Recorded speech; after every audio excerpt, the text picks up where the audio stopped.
kinuhanan na ako ng fingerprints and picture.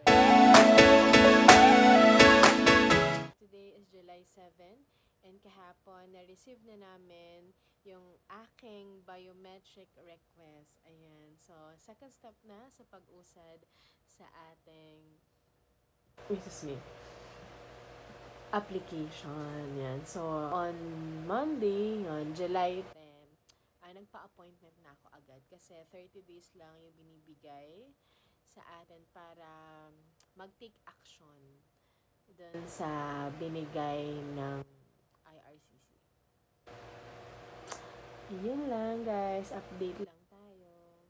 Hello, good morning. Today is July 10 and nandito ako sa Makati. Tapos ko lang mag-biometrics. Yan. So, kinuhanan na ako ng fingerprints and picture. Yan. So, sobrang bilis lang siguro. Ano lang, mga 10 or wala pa, 5 to 10 minutes lang. Tapos na agad ako. Ayun. So, madali lang siyang puntahan.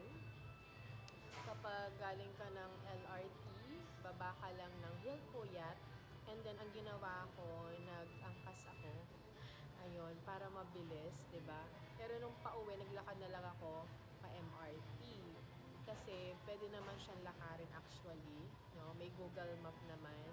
Pero syempre, mas gusto mo na pupunta ka doon na fresh ka pa, 'di ba? So, ayun, sobrang dali lang, sobrang bilis lang. Kailangan mo lang yung biometrics instruction letter, yung appointment letter, and yung passport mo. Ayan. So, kung wala kang kasama, may locker doon kung saan ilalagay mo yung bag mo habang nagpa-process ka. So, babayaran mo siya ng 105. Pero kung wala naman, okay lang, no?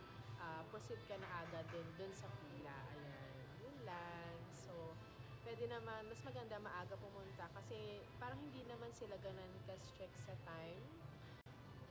Ayun lang, 'di ba? So, nakaka-happy kasi konti na lang and tuloy-tuloy yung pag-usad ng aking permanent residency. Yun. Very, very smooth. No more LDR na Hello Canada na.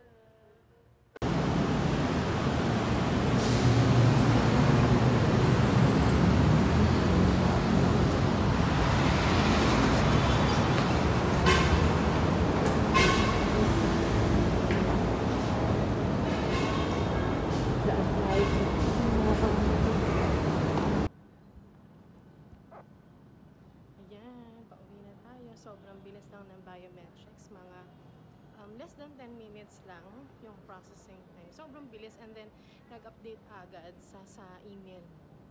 Ayun. So, ayan, papunta, nag-angkas motorcycle ako. And then pauwi, ito naglalakad. Pwede naman lakarin. Pero syempre, yung pagpunta mo, di ba, merong time. So, pwede naman mag-angkas or mag-grab ka, di ba? Pero pag uwi mo, pwede ka na maglakad. Ayan, so ang ganda dito.